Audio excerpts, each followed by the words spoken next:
En Algérie maintenant, près de 3 semaines après la présidentielle, le Hirak continue. Environ 2000 étudiants, enseignants et citoyens ont à nouveau manifesté ce mardi à Alger. On y retrouve notre correspondant Khaled Drareni. Khaled, bonsoir. Les manifestants continuent à rejeter l'offre de dialogue du nouveau président. Est-ce qu'on peut dire que la situation s'enlise ?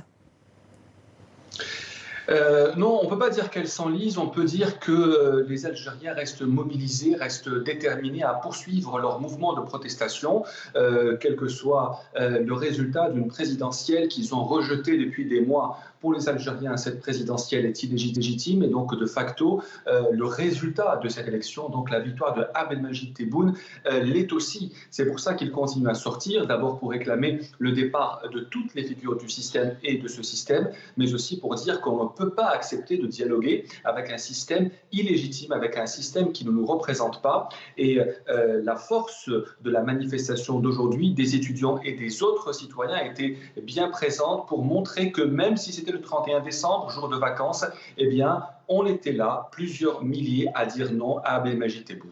Aujourd'hui, c'est ouvert aussi un procès important, celui du président du conseil d'administration du groupe Cévital. C'est tout un symbole de l'ère Bouteflika qui se retrouve devant la justice, Khaled ? Oui, au début de l'ère Bouteflika, Rebrab était proche de l'ancien président, il s'est même enrichi au début de l'ère Bouteflika, mais depuis une quinzaine d'années, c'est devenu un opposant au président, et d'ailleurs il a payé plusieurs fois. Il n'était pas en odeur de sainteté avec la présidence et avec les proches du président Bouteflika.